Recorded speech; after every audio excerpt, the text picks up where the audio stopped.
Good evening, my noble knights. It is I, Blaze Templar, and last week it went terribly.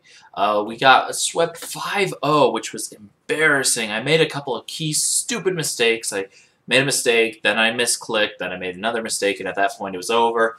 Unfortunate, but let's not have that happen again. It's over. The week's done. Let's just look on to the next week. And here we are on the next week. And so this time we're facing off against the Gotham Golbats, which have an interesting team. They have a couple different Pokemon that when Scarf could be absolutely crippling to my team, and really quite concerned about it. So I have to keep that in the back of my mind through the battle. Scarf Garchomp could be actually pretty threatening. Earthquake, Edgequake, plus Dragon actually has excellent coverage. That could be a big problem. It has base 102 speed, which outspeeds basically everything on my team once you slap on a Scarf. That's usually the case when you do a Scarfer, but in the case of Garchomp, it does a really good Scarf job, so it could be a threat. The other obvious Scarfer is, of course, Heracross. Heracross does get the Moxie ability, which means if it knocks something out, which it probably would later game, it would be able to start sweeping. So I need to make checks for both Garchomp and Heracross. Now, unfortunately, I don't really have anything that outspeeds Garchomp except Galvantula, which Galvantula is not going to do much to Garchomp anyway, so that's out of the picture. So I kind of have to work around that a little bit and kind of play around with my options a little bit. So I do need Sucker Punch for priority to hopefully take it out if it becomes a big threat, just something to kind of deal with it a little better. That's one of the things I thought about right away. Looking at his team, I went, you know, if he doesn't bring any Scarfers, Mega Alakazam actually does a really nice job. It OHKOs Garchomp, or comes really close to it, with the Dazzling Gleam. You can Charge Beam Togekiss, or hit it with probably the Charge Beam, or Psyshock, because the physical defense is usually a little lesser on Togekiss.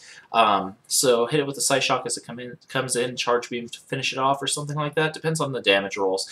Depends on the spread, of course. Slowbro decided that could be a bit of a threat, and you'd think I'd be running Shadow Ball, but I'm actually running Signal Beam and Charge Beam on this set just because of the Mega Gyarados, who resists Shadow Ball, immune to Psychic. I needed something to hit it with, and Signal Beam gave me an option at least. It's maybe not ideal, but at least I can hit it.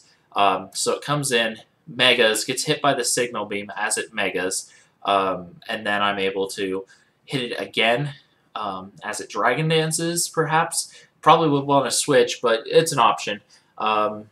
Possibly a 2 to 3 hit KO, depending on the spread.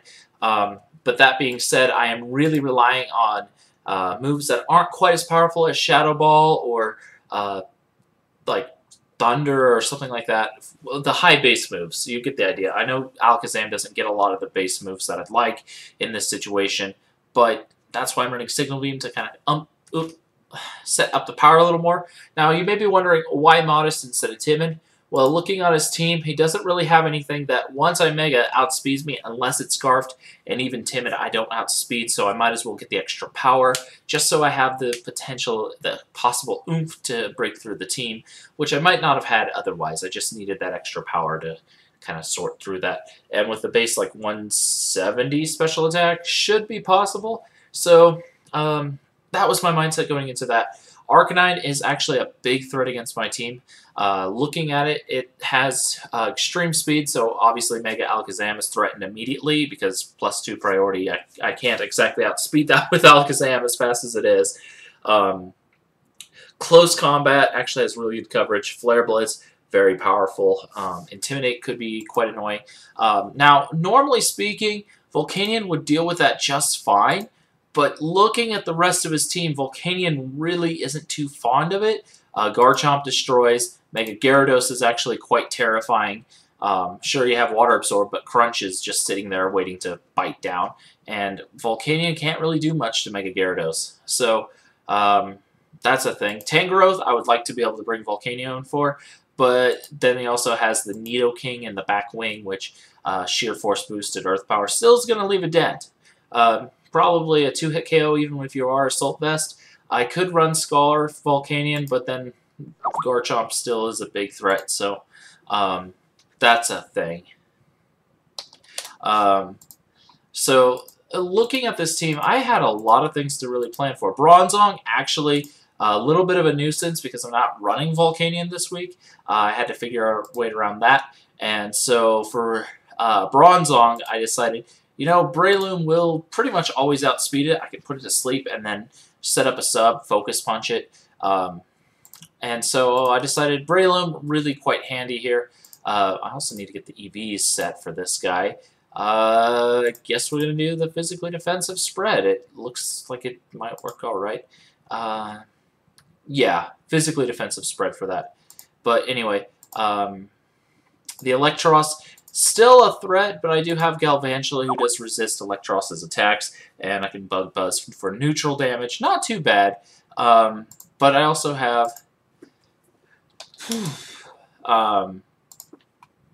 Kyurem.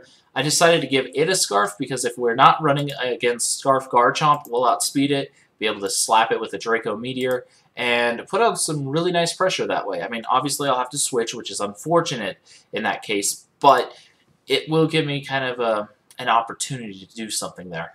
And Blastoise, I may change up the spread a little bit, maybe turn this to Yawn, just so I can bring it in. Yawn, as Gyarados does its thing, put it to sleep potentially, put us in a little bit better situation that way. Unfortunately, it doesn't really leave me any room for any entry hazards outside of Sticky Web, but considering Mega Zam, I think Sticky Web really will do me a lot of good, and with Scarf Kyurem, if I can get the webs down, I don't have to worry if it's scarfed or not anymore because I'll just naturally outspeed. That being said, honestly, I will probably change this to Modest because the only thing that Timid will outspeed is Modest or Adamant Garchomp and Adamant Heracross Scarf.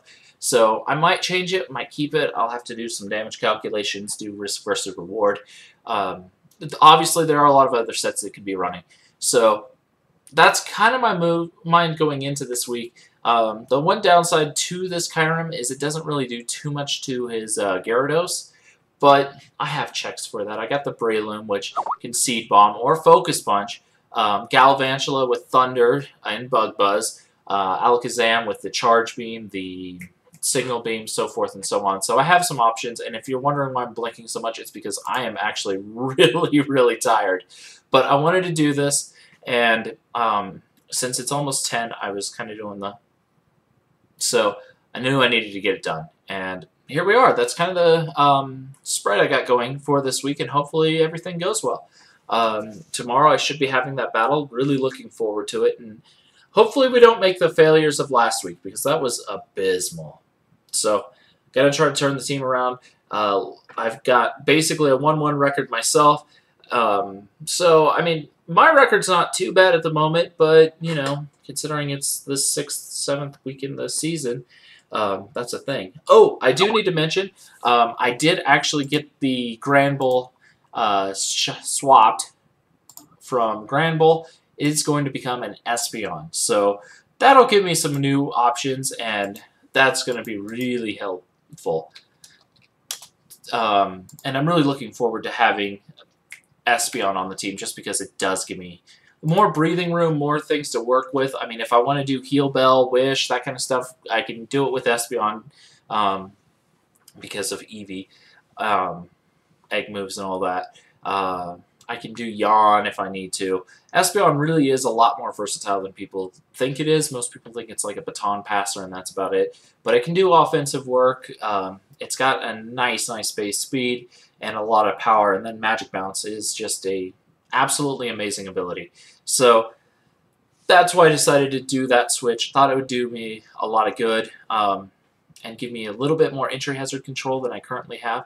Sure, I got a couple spinners, but I don't like bringing Blastoise much. I'd rather not if I can get away with it. And Claydol, I love it, but at the same time, yeah, sometimes you're better off having the ability to just force your opponent to put up rocks for free for you. So, and then they'll be more apt to defog later, especially if your Espeon's still around. So they are like, well, I can't put hazards up until the Espeon's gone because I never know.